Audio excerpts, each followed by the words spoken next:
저희가 지난 편에 이제 비밀의 숲 현실과 다른 점 그런 이야기를 해봤는데 이번 편에서는 드라마 속에 나오는 검경 수사권 조정이 실제랑 정말 같은지 어떤지 좀 알아보는 시간 가질 것 같아요.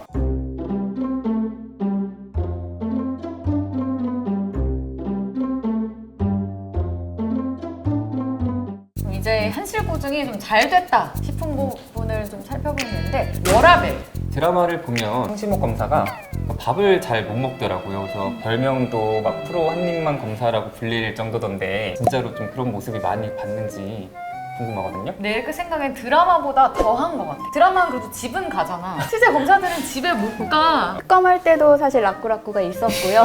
야근은 너무 당연한 거였어요. 워라밸은 진짜 최악이라고 보시면 되고. 근데 제가 한 가지 일화가 처음 법조팀에 왔을 때 의욕이 너무 넘치는 거야. 나는 여기서 특종을 막 한 달에 10개씩 하겠다. 주요 사건이 있는 부서 앞에서 날마다 이렇게 기다렸어. 퇴근할 때 붙잡아서 물어보고 친해지려고 퇴근을 안 하니까. 맞아요. 진짜로 내가 한 1시까지 기다리다가 그냥 집에 간 적도 있어.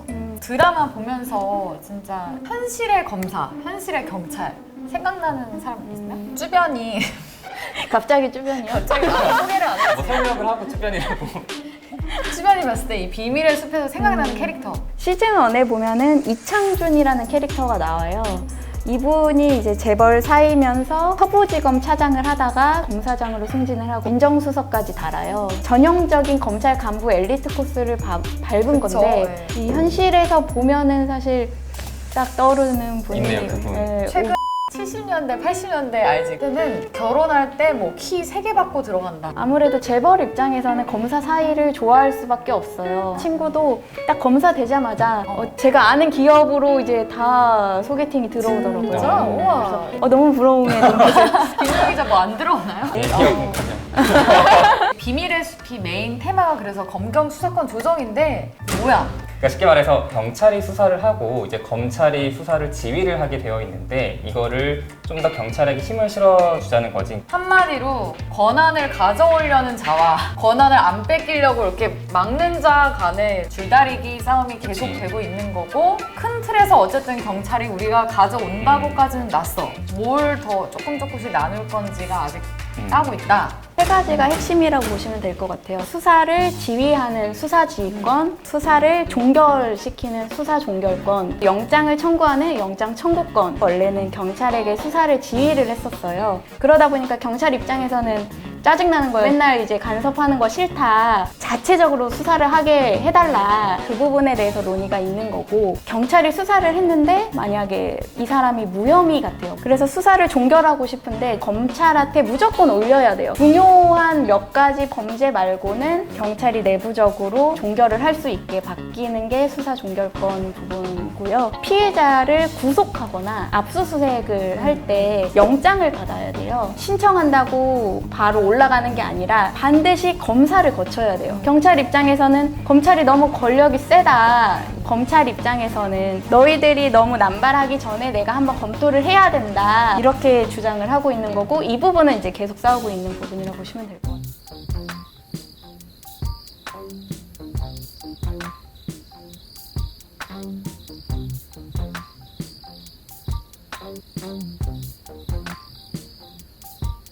아니 근데 되게 잘한 것 같아. 왜냐면은 뭘로 싸우는지 디테일을 공부를 진짜 많이 했네. 맞아요. 약간 좀 그럴싸하다고 느낀 게 실제로 작년에 검경 수사권 조정할 당시에는 양측에서 엄청나게 많은 언론 플레이를 했었고 검사가 음주운전으로 걸렸다 이런 기사가 계속 나오더니 또 어떨 때는 경찰이 뭐 불륜하다 걸렸다 이런 게 나오더니 사실 한 해에 그렇게 많은 비리가 쏟아질 리가 없잖아요. 그러니까 이게 딱 지금 시대 상황을 잘 반영했다. 왜냐면 드라마 전설적도 19년이면 딱 박 터지게 싸울 때야. 내가 기사를 엄청 많이 썼어. 검찰에 좀 유리하게 쓰면은 막 전화가 와. 어떻게 이렇게 쓰냐고요, 막. 그러면 또 막 경찰 얘기 막 반영 많이 해주면 또 검찰에서 전화가. 박 기자 이거는 좀 사실과 다른 것 같은데요. 막 이러면서 사실 우리나라 드라마들이 90%는 사랑 타령 이런 게 진짜 많잖아요. 근데 나는 이걸 보면서 그런 드라마 현실에서 사막의 오아시스 같은 드라마라고 나 너무 극찬인가?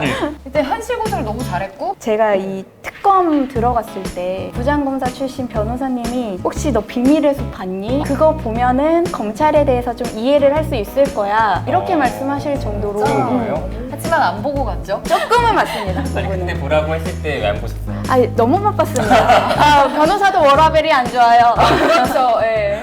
검경 수사권 조정이 검사, 뭐 판사, 경찰, 변호사들만의 문제가 아니에요. 우리 국민들한테 달린 일이잖아요. 아까 말씀드렸다시피 영장 청구권에 대한 논의가 남아 있어요. 내가 언제 신체 구속을 당할 수도 있는 거고 경찰이 이제 무분별하게 남발을 한다라는 입장으로 가면 언제든지 내가 대상자가 될 수도 있는 거고 반대로 내가 피해자인데 검찰이 좀 부패가 있어서 영장 청구를 기각해 버린다면 범죄자를 놓치게 되는 직접적으로 국민들이 실생활에서 겪을 수 있는 문제들이 사실 드드바 드라마는 드라마로만 보자 라는 사람들도 많긴 하지만 이렇게 하나하나 또 뜯어보는 것도 나는 의미가 있지 않나. 저 같은 경우는 드라마 보면은 다 믿는 편이니까 이런 리뷰가 좀 필요해요.